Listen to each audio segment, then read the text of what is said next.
අපේ ජීවිතේ කොච්චර කාර්ය බහුලද එහෙම නැත්නම් අපි කොච්චර හැල්මේ දුවනවද කියනවා නම් අපිට ස්ට්‍රෙස් එකක් ආවත් අපි ඇත්තටම දන්නේවත් නෑ අපිට ස්ට්‍රෙස් එකක් ආවා කියලා.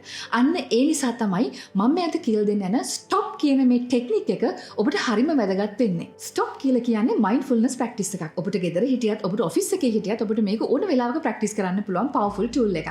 S ඒ කියන්නේ ස්ටොප්. ඔබට සිද්ධ වෙනවා ඔබ කර කර ඉන්න වැඩේ තප්පර කීපයකට පොඩ්ඩක් නතර කරන්න. ඕ ඇත්තටම වචනේ පරිසමාප්ත අර්ථයෙන්ම ඔබට නතර වෙන්න සිද්ධ වෙනවා. T. Take a breath. දැන් ඔබට පුළුවන් හොඳ හුස්මක් බඩට අරගෙන බඩ පුරවලා ඊට පස්සේ හිමීට පිට කරන්න කටින්. මේ වෙලාවේ ඔබේ සිහිය තියාගන්නේ මෙන්න මේ හුස්ම ගන්නකට විතරයි. ඉතින් මේ තප්පර කිහිපයයි මේකට යන්නේ.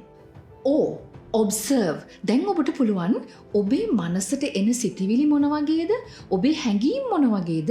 ඒ වගේම ඔබේ ශරීරයට දැන් දැනෙන්න කොහොමද කියලා ඔබ්සර්ව් කරන්න. ඔබ දිහා හැරිලා බලන්න. මට දැන් මේ වෙලාවේ කේන්ති යනවා, කලකිරීමක් තියෙනවා, මගේ බඩ දැවිල්ල අරගෙන තියෙනවා, මගේ හුස්ම කෙටියෙන් වැටෙන මේ වගේ ඔබට මොකද්ද වෙන්නේ කියලා ඔබ්සර්ව් කරන්න. එච්චරයි. P.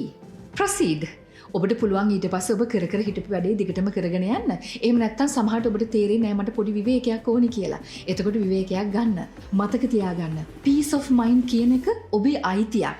අද ඉඳලම stop practice කරන්න. ඉතින් මෙන්න මේ පුංචි තොරතුරු ඔබට උපකාරයක් වුණා නම් ඊට වඩා powerful tools එක අපේ ජීවිතය සතුටින් සැනසීමෙන් වෙනස් කරගන්න, දියුණුව ළඟා කරගන්න ඔබ කැමති නම් ඔබට පුළුවන් මායාදුරටු මගේ මාස දෙකේ live online training එක join වෙන්න.